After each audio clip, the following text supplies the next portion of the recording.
Result হ'ব না মইতো ভাবোঁ এইবাৰ ৰিজাল্ট প্ৰথমবাৰৰ কাৰণে 20 বছৰ পিছত সমষ্টিটোৰ নাম বদলিছে, কিছু এৰিয়া বেছিকৈ সোমাইছে, কিছু এৰিয়া ইয়াৰ পৰা কাট খাইছে, কিন্তু তাৰ ভিতৰতো কেন্দ্ৰীভূত হৈছে পূৰ্বৰ অঞ্চলসমূহে ইয়াত বেছিকৈ থাকি গৈছে, নতুনকৈ অন্তৰ্ভুক্ত হৈছে। সেইফালৰ পৰা ভাৰতীয় জনতা পাৰ্টিৰ যি ভোটাৰ্ছ আছে তেওঁলোক যথেষ্ট নাৰ্ভাছ হৈছে।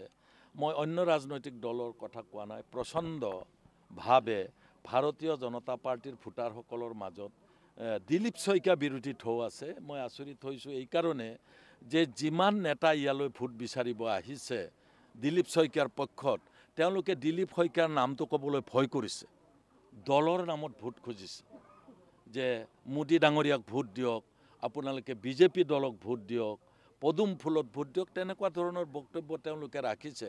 দিলীপ শইকীয়াক পুনৰ আপোনালোকে নিৰ্বাচিত কৰক, এনেকুৱা বক্তব্য তৃণমূল পৰ্যায়ৰ পৰা প্ৰধানমন্ত্ৰী যিসকল ইয়াত আহি গ'ল, প্ৰধানমন্ত্ৰীও এবাৰ আহিছে, যে তেওঁ নিজৰ নামত ভোট খুজিছে।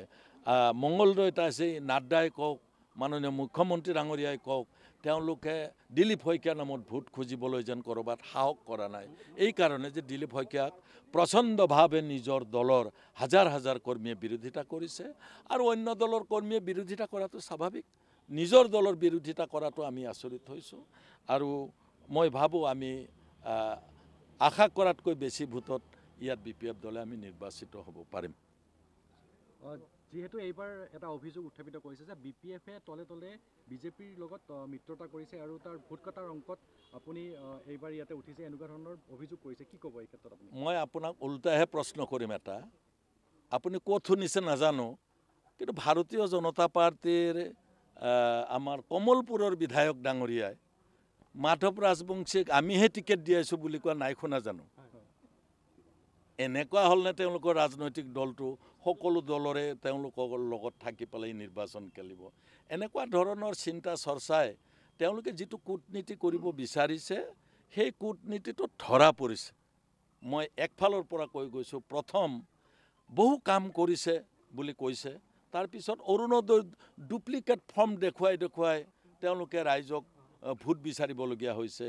শেষত গৈ পেলাই এতিয়া ক'ৰবাত বস্তাই টকা ধৰা পৰিছে মোৰ সমষ্টিতে। এতিয়া আমিতো বস্তাই টকা, নিজৰ টকা দেখাই নাই মই, গতিকে বস্তাই টকা কাৰ হ'ব পাৰে, কালৈ আঙুলি টোৱাব পাৰি, সাংবাদিক হিচাপে আপোনালোকে ভালকৈ বুজি পায়। আৰু যিবিলাক ইতিমধ্যে চেণ্টাৰৰ ওচৰে আকৌ আজিৰ দিনটোতো ভোট দিয়া মুহূৰ্ততো মানুহক প্ৰলোভনৰ ৰাজনীতি কৰিব বিচাৰিছে।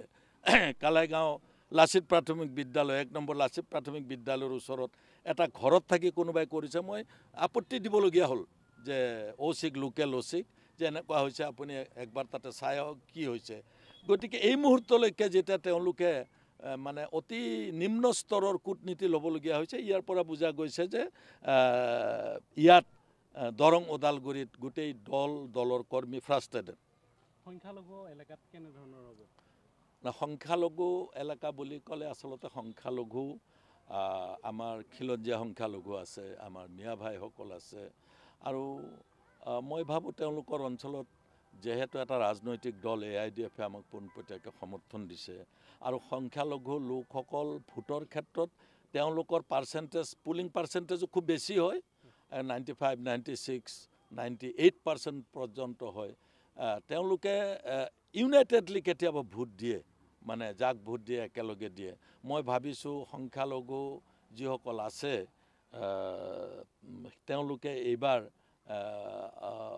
BPF দলক আটাইতকৈ বেছি ভোট প্ৰদান কৰিব বুলি মই আশা ৰাখিছোঁ। লগত নিশ্চয় কংগ্ৰেছো অলপ পাব, পূৰ্বৰ পৰা কংগ্ৰেছো পাই আছে, কিন্তু আমি গৰিষ্ঠ সংখ্যক ভোট মানে 70 to 80% ভোট, পুলিং ভোট আমি পাবলৈ সক্ষম হ'ম।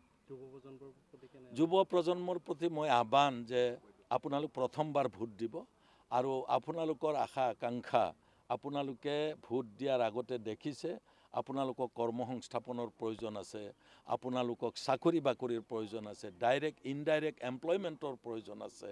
সেই ক্ষেত্ৰত আপোনালোকে কাক ভোট দিলে ভৱিষ্যতে আপোনালোকৰ উজ্জ্বল হ'ব, ভৱিষ্যত উজ্জ্বল হ'ব, সেই কথাটো যুৱ প্ৰজন্মই জানে।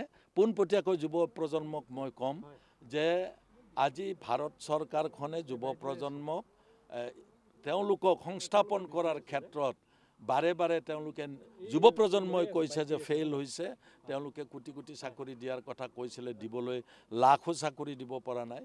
সেইফালৰ পৰা যুৱ প্ৰজন্ম নিৰাশ হৈছে আৰু দৰং ওদালগুৰিত অন্তত নিযুক্তিৰ যিবিলাক হৈছে সেই নিযুক্তিবিলাকৰ খুব সিংহভাগ পাবলৈ সক্ষম হোৱা নাই। গতিকে মই ভাবোঁ যুৱ প্ৰজন্মই তেওঁলোকৰ নিজৰ সংস্থাপনৰ কথা ভাবি এইবাৰ দৰং ওদালগুৰিত এক পৰিৱৰ্তনৰ বাবে ভোট দিব তেওঁলোকে। যিটো হাৰ কেনেধৰণৰ হ'ব, কিমান সংখ্যক হ'ব, থাকিব নেকি? মানে কি যুৱকসকলৰ হাৰ নে পুলিং পাৰ্চেণ্টেজ? পুলিং পুলিং পাৰ্চেণ্টেজটো মেক্সিমাম গৈ পেলাই 77-78% হয়তো ভোট হ'ব পাৰে। টোটেল কোনোবা জনগোষ্ঠীৰ মানুহে বেছিকৈ ভোট দিয়ে, কোনোবা জনগোষ্ঠীৰ ভোট বহুত কম পৰে। মই 80ৰ তলত থাকিব বুলি ভাবোঁ, 80%ৰ ওপৰত কেতিয়াও নাযায় বুলি। মই এক হাঁহি মাৰিম বুলি ভাবিছোঁ আৰু এই হাঁহিটো আপোনালোককো দিছোঁ। সকলোকে ধন্যবাদ জনাইছোঁ।